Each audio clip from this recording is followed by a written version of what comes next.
Pag-iikamay naman yung katabi mo. And sabi mo, peace be with you. Kumusta po kayo? Kumusta yung linggo ninyo? Are you all good? Taas po yung kamay sa mga first time na nag-attend ngayon. Siya po si Kuya. Brother nag-i-Edgar. Palakpan natin si Kuya Marcos Sila. Si Ate Joy Torres. Alam, white pot. At Kuya nag-attend natin. Yung gusto nila. The Torres family. So, mga first time sa time na nag-attend ngayon.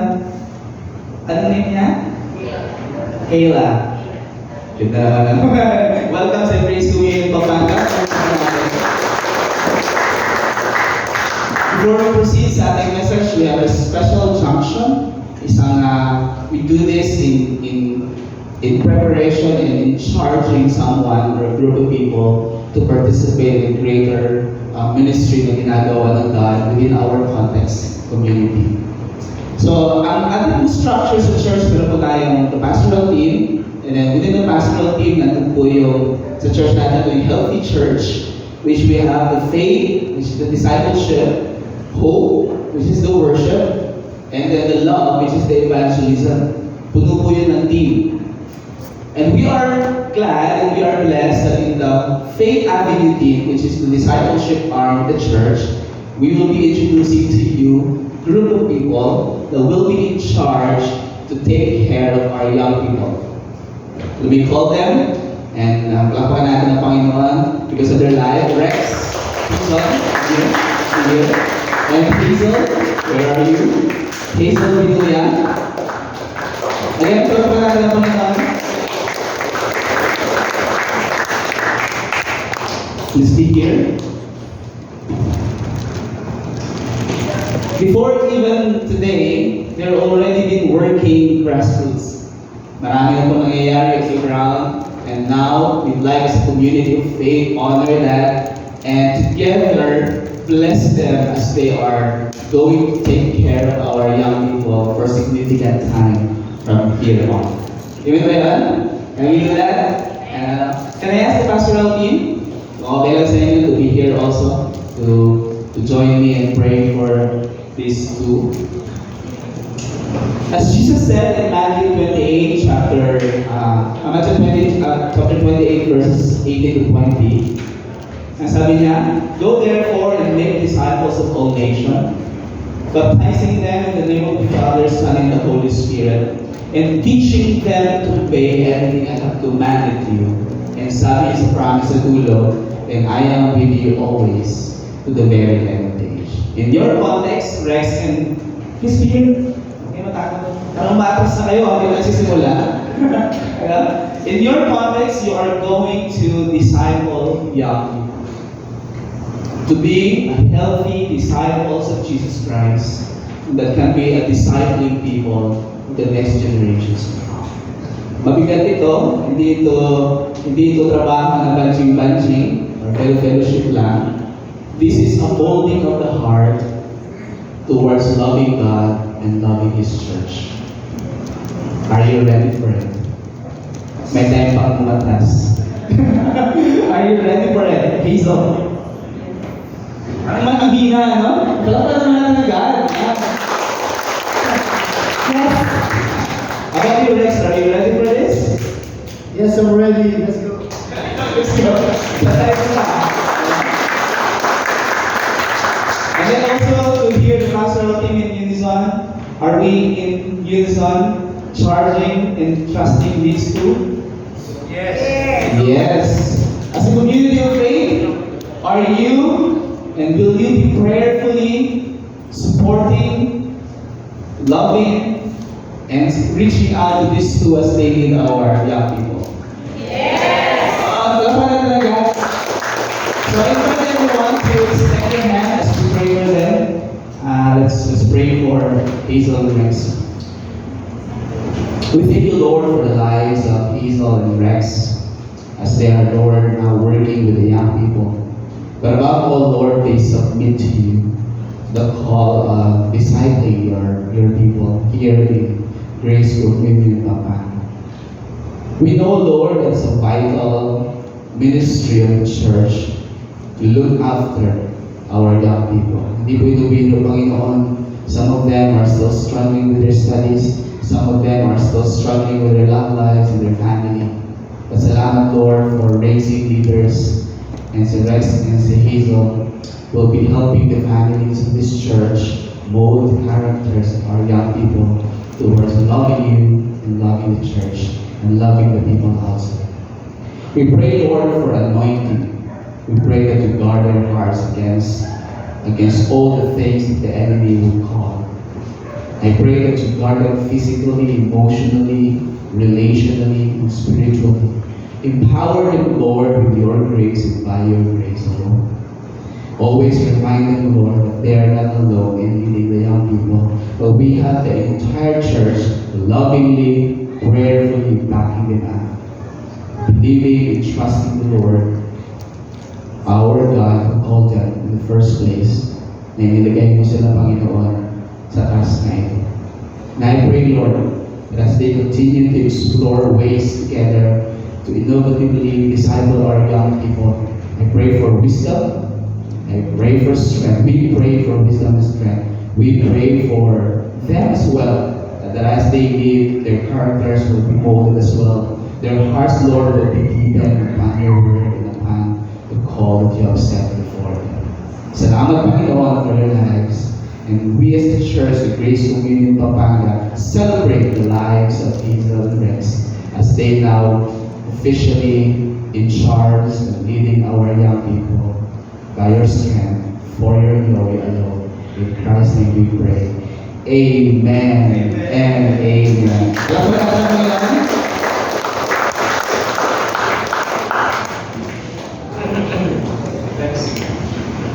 Thank you so much.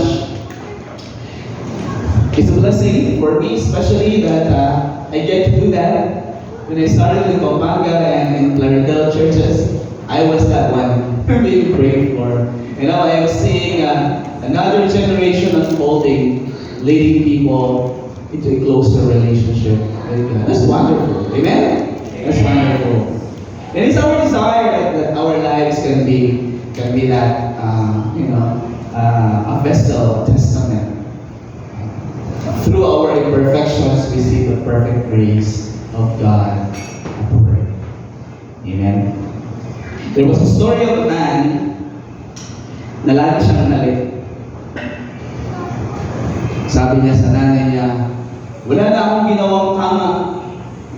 Lagi na lang akong mali. Sabi niya sa tatay niya, wala na akong sinabing tama. Lagi na lang akong mali. Sumagot yung tatay niya lovingly, anak, nagkakamali ka. Sabi niya, ayun, mali ulit. Lately in our lives, what has gone wrong?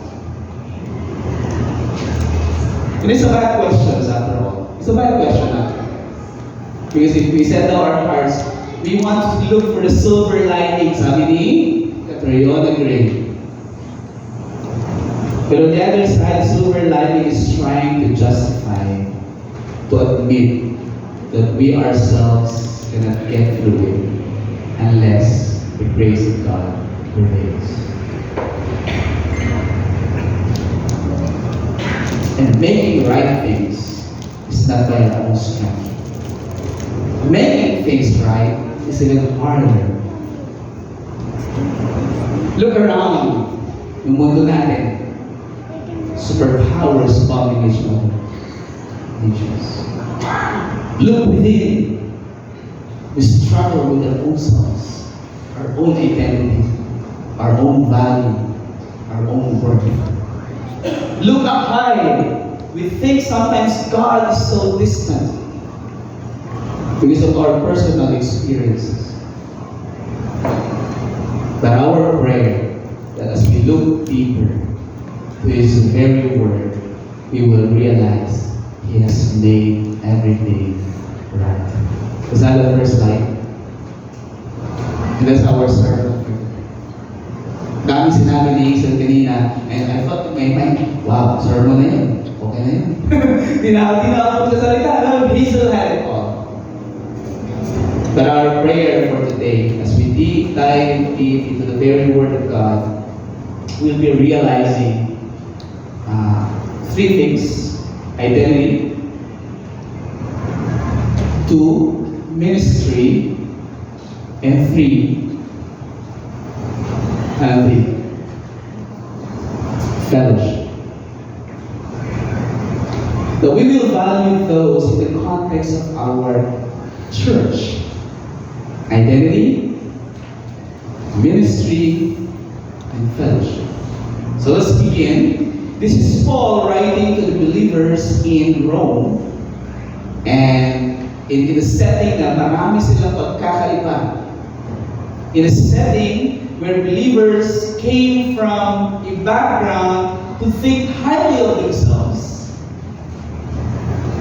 of a background which they have slaves na mga usahan, of a background na meron silang status in life, but also in a background where low people treated unequally, where slaves cannot be friends with their masters. Rarely a slave can be a friend of a master. To the point that para maging friend siya ng isang master, ang master mismo ang magbabuy out sa slave's freedom. Are you hearing me?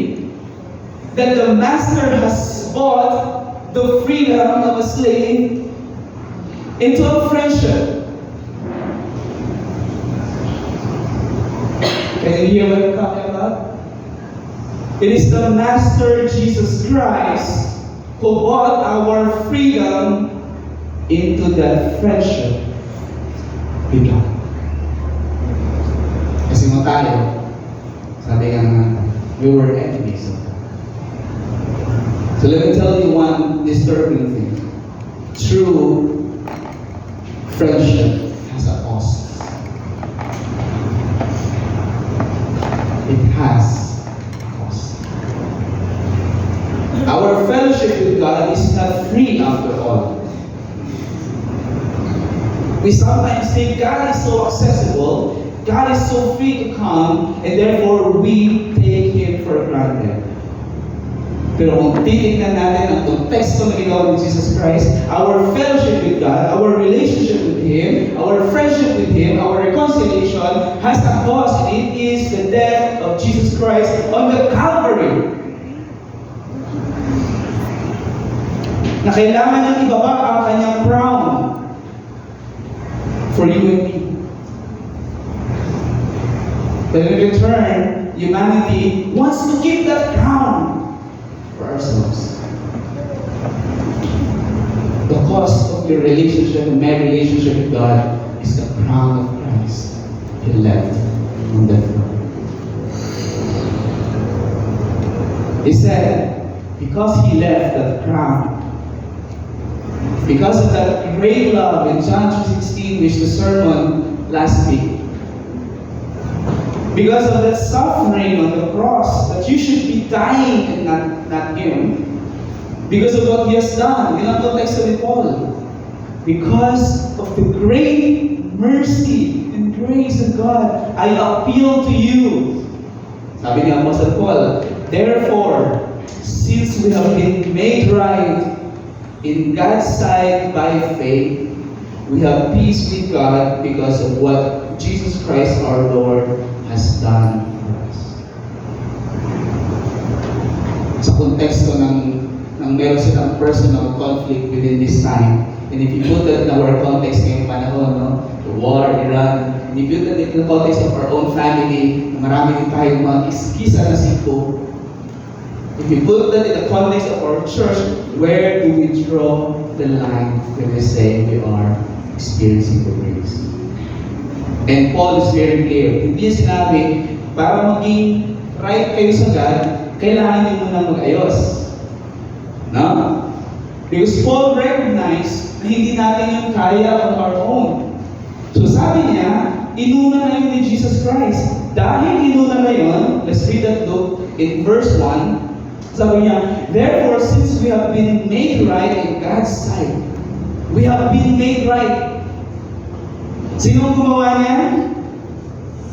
Jesus. Siya yung unang gumawa niyan. At dahil ginawa niya ni Jesus, we have been made right in God's sight by faith. We have peace. Peace. Which is an idea of the world today. World peace. Meron word kami ni Asi. Insouciant. Means super chill. Because the world will not understand it. This peace, as sinabi ni Exil kanina, sa Philippians, the world does not understand it because that does not come from ours. In this world, it comes from the very flowing grace at the heart of God. Sa Kanya galing yan. So sabi niya, dahil you're already made right, na itama na, you have peace with God. Peace with God. Amen. The Father of life understood that He has to be the one doing it. Siya ang unang gumawa.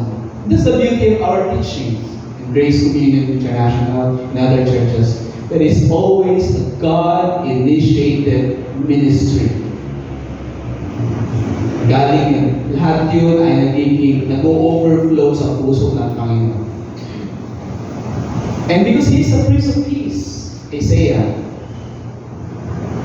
He wants us also to experience peace. So my question earlier, in this week, what has gone wrong? What is it that disturbed your mind? What is it that disturbed your heart? What is it that made you so close to giving up? Hopefully no one here feels that. But what is it? Paul said, go back to the truth that you already made right. Hindi ka isang pagkakamali. Hindi ka isang pagkakamali. Yan, nagkakamali tayo. Pero hindi tayo isang pagkakamali. Never been.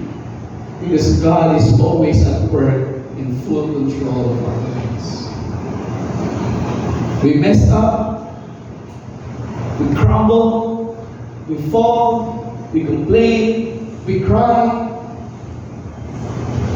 but we know that He has made right things we need so that we can stay focused and running. Let me have that first slide there. The first thing I'd like to highlight for today, because God has made right in God's sight, sa mata ng Diyos. Sa mata ng Diyos. Kasi sa mata ng tao, wala.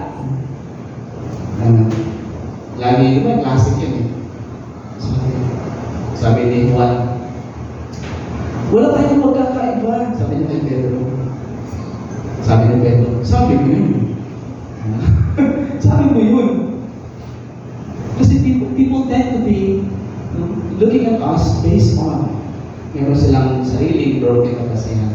But in God's sight, pag sabi niya sa sarili, He made me right.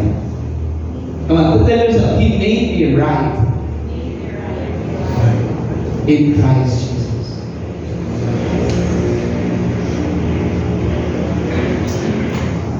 And since we have been made right inside God's sight by faith, we can now have it. We can be at peace.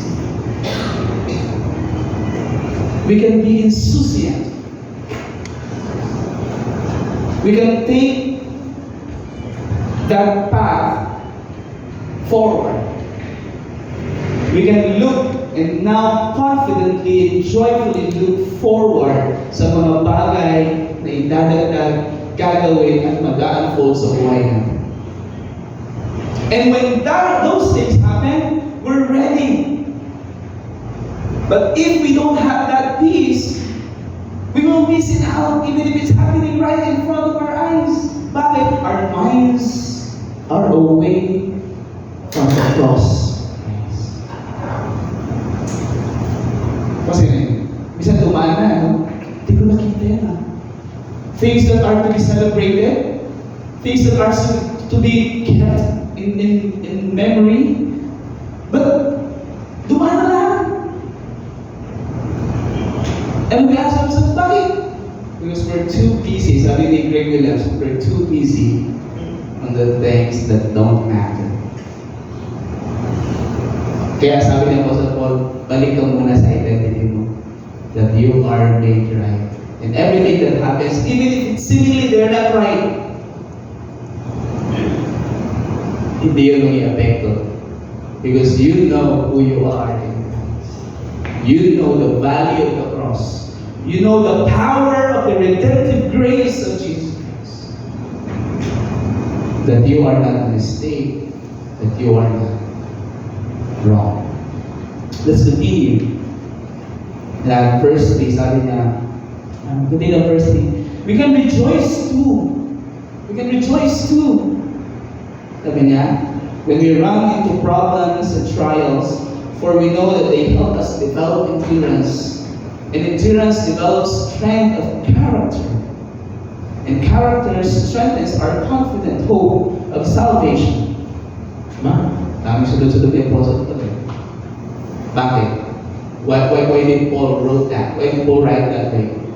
Because he started from the reality of who we are in Christ.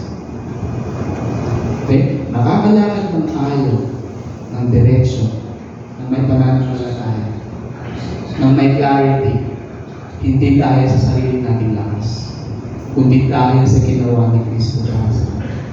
Napapagod, yes. Ask me, napapagod ba ako? Yes. Can I assume you too? Sabi nga ni Pastor Nagana, senior pastors, they get weak. But we don't surrender. Why? Because the battle has been won by Christ. Amen? And therefore, since we have been made right, since the battle is won, sabi niya in verse 5, continue, tuloy natin, in verse 5, sabi niya, it is hope does not disappoint. Because the battle has been won.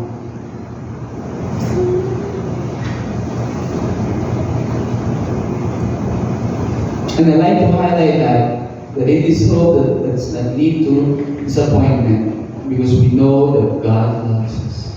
See? Alam ni Apostle Paul na sa ating paglakad, we will struggle with love. Mahal ko ba ako ng God? Mahal ko ba ako ng pamilya ko? Mahal ko ba ako ng community ko? Is this race worth running forward? We will. No matter how theologically sound you can be, we will struggle. That's why Apostle Paul secured that one is out of the love of God that flows from his heart that you can run with perseverance. Okay, let's have the second point though, and I like to highlight this one. That because we have been made right in His sight, we can persevere in our journey. Okay. Pwede magpatuloy. Sabi ni Coco Martin, para kanino ka? Maraming nagkakape. No? Para kanino ka bago? It's because of what Christ has done. See, sabi na kay Apostle Paul sa kanyang sulat, He endured even to the death of the cross. If we ask that question, are we willing to endure and persevere to the point of that cross? It's overwhelming. Let me rephrase it. We can be persevering because of the cross. Nagbabago. Tapos po tayo. Last few verses na po. Let's continue. Verse 6. We continue. When we were utterly helpless, sabi niya, Christ came at just the right time and died for us sinners. Kanina, He has made us right. Now, He did it at the right time. Oh? See? For you to know that you are not a mistake. For you to know that in this world, nothing is out of control. For us to know that His grace, that no one and nothing is beyond the redemptive grace at work within us. Grace is always bigger than your mistakes. than your flaws and your questions. Mas malawak ang langit kaysa sa lupa. Sabi ni Apostle Paul in verse 7 down to 11. Now, most of the people, binigyan nila ng konting thesis, para lang akong isipan. Kasi nga, they're in the context of master and slaves. And masters wouldn't want to die for the slaves. Who would do that? It's always the slaves dying for the master. Ano na ba kayo ng K-drama? Rarely the king will die for his people. It's always the people dying for the king. But we have a different kind of king. We have a different kind of friend. We have a different kind of Christ. The one who is willing, sabi niya, now people would not be willing to die for the upright person, though someone who might be perhaps willing to die for a person who is especially good. Merong sabi nga ng Senado natin, like the good one. Yung kanyang kapatid, the bad one.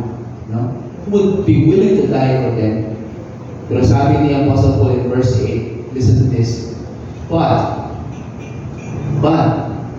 in comparison, but God showed His great love for us by sending Christ to what? To die for us. When? While we were still sinners. Why? So that you cannot boast. So that you and I, hindi tayo pwedeng magmayabang. Kaya hindi na may post up sa note ko, your worth is defined by Christ. Amor pobre. That is not defined by what we have and what we don't have. The reason why our life is valuable, listen to this, it's because Christ's blood flows through us. Nothing else. Kaya naging mahalaga ang buhay mo sa Diyos. Kaya naging mahalaga ang presensya mo sa Diyos. Kaya mahalaga ang dasal mo sa Diyos no matter how broken it is. Kaya naging mahalaga ang iyak mo sa Kanya. Kaya naging mahalaga ang awa mo kasama siya. Kaya naging mahalaga ang church. Kaya naging mahalaga ang mission. Because of one thing. That the blood of Christ flows down from His heart to you. Tumataloy ang identity ni Christ. That's why when God looks at us, He sees Jesus in us. That is the power of incarnation. That is the power of the Trinity at work in us. So we don't dare to say we are not valuable. We don't dare to look at the other person sitting beside us lesser of ourselves. Because the same blood of Jesus Christ applied to them. No matter how broken their lives seemingly lately.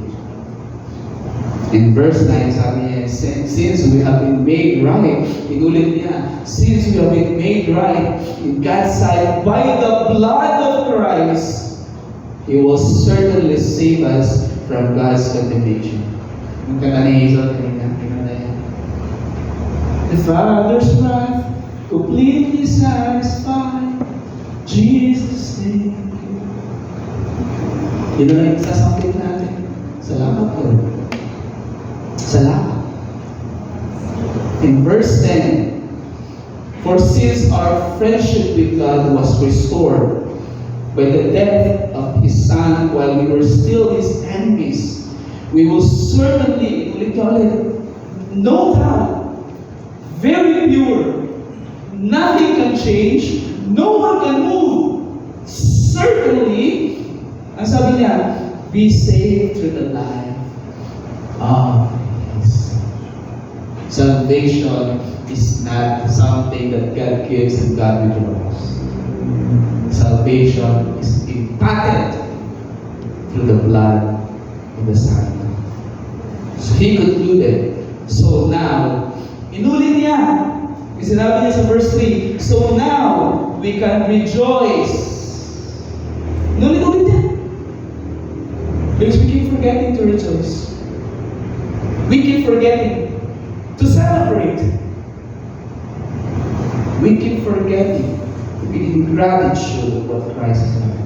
So we can now rejoice in our wonderful new relationship with you. Everything else from the history of time down up till now, there's only one agenda of the Trinity, and that is to bring us back into that wonderful relationship with Him. Sabi din, wala bang bago dyan? Walang bago dyan. Pero pag na-realize mo sa buhay mo, lahat ng parte ng buhay mo magbabago. The same message preached 2,026 years ago up until now. That look, lives are being turned around. Hope's up. Friendship renews. Fellowship forms. Why? Because the same power at work 2,026 years ago still powerfully at work today in my life and in the life of the church. Our work, sabi niya, relationship with God because our Lord Jesus Christ has made us friends of God. Ito, trivia. Sino ang sa Bible na tinawag na friend of God? Trivia niya yan, ano? Next 2 Sundays from now, ang makakasagot, bibigyan ni Kuya Mark ng friend. I will not tell you who that is. Maliban sa atin na because of Christ we're friends of God. But in the Old Testament, there's only one person called friend of God. So that is your assignment for 2 weeks from now. Kuya Mark, pwede ka na naman. Oo, si Kuya Mark. Di ba? Di ba? Sabi na. Ano kaya na to? Ano kaya ito pray na sa Kaya, isn't it that that friendship should reflect today? The friendship that is willing to die for someone worthy.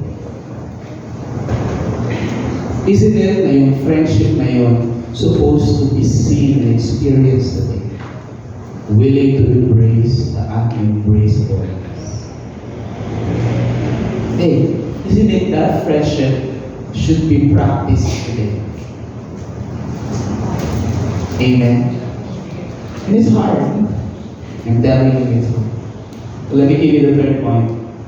And this one. Since we have been made right with God, please, I appeal to you, enjoy your relationship with God. Don't doubt your identity. Don't doubt your value. Killjoy yun. It will kill the joy of knowing who you are in Christ. Amen? Enjoy it. If there are things happening around that seemingly kill your joy, don't kill them. No? Kill the thought.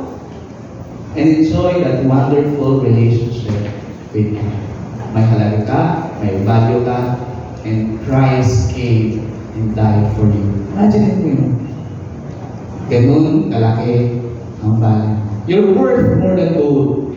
You're worth the galaxy, more than the galaxies. You're worth the heart of the very God we worship. So let me give you the summary as I end. Sabi ni Asi, tagal na tatay itong salita. Let me give you the summary for now. Romans 5, 1 to 11. And I'd like to highlight this.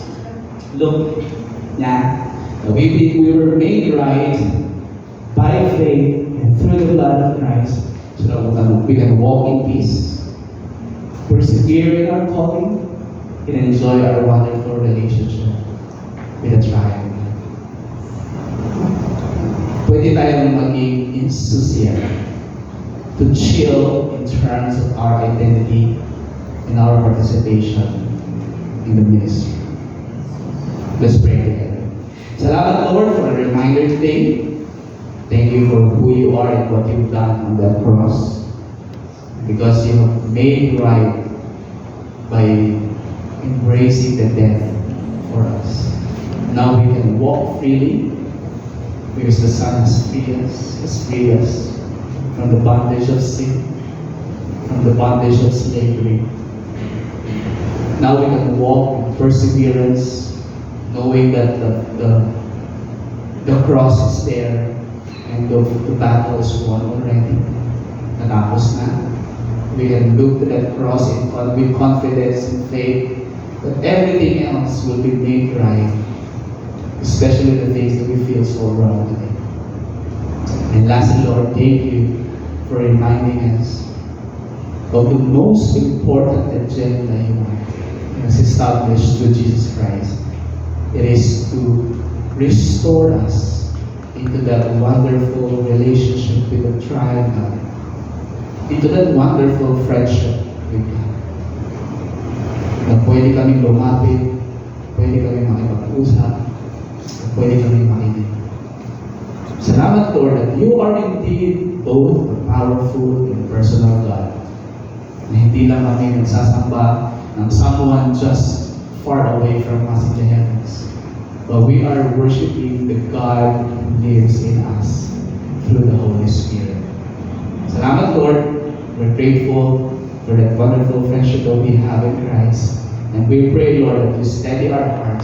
You help us walk in that reality, in the truth. Na hindi namin kakalimutan, bibinawan ang halaga namin.